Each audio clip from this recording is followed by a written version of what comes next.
The conference table in my father's firm shone like it had been polished for hours, reflecting the sterile glow of the overhead fixtures.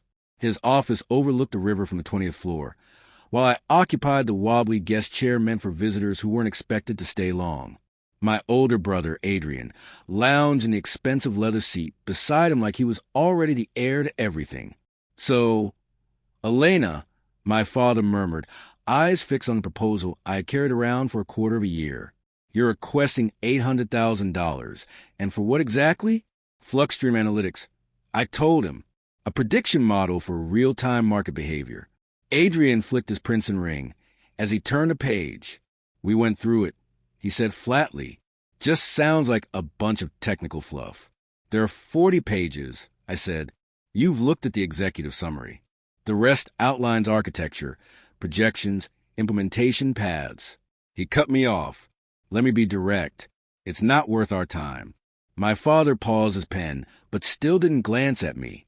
Adrian, he sighed, let her finish. Finish what? Adrian shot back. She's 29, working out her apartment, no staff, no leadership experience. She calls her hobby a startup. I have an MIT degree. I reminded him. And you've done nothing notable with it. My father said at last, lifting his head, your ideas have never amounted to anything. I kept my hand steady against my lap. I've tested the model live. It beats baseline consistently. Enough, he said, pushing up his glasses. I've evaluated more proposals than I can count. This one won't land anywhere worthwhile. I don't need to read more. He snapped the folder shut and pushed it toward me. Go get some real industry work. Maybe come back in a decade. I gathered my papers without arguing. That's my decision, he said.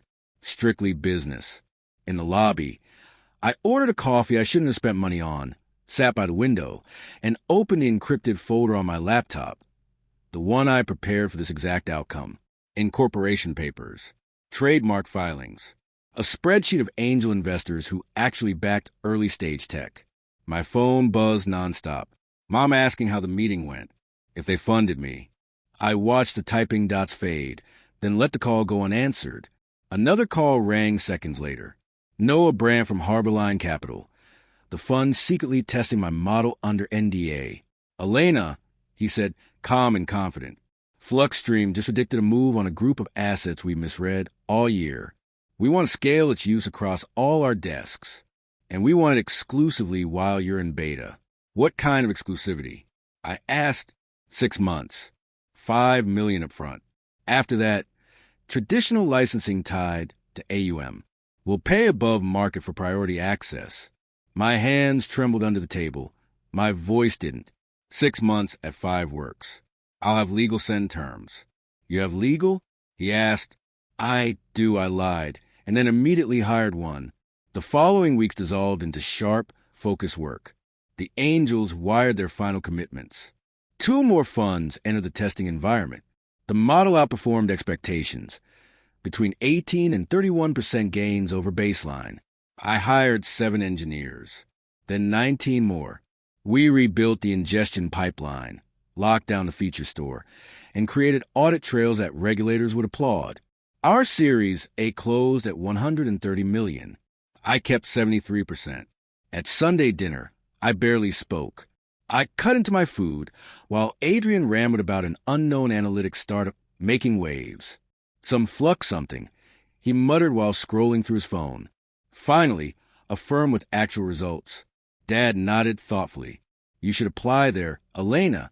They'll need employees. Maybe, I replied. Later that night, I sat alone at my small kitchen table, staring at the draft S1. The revenue curve rose like the edge of a coastline.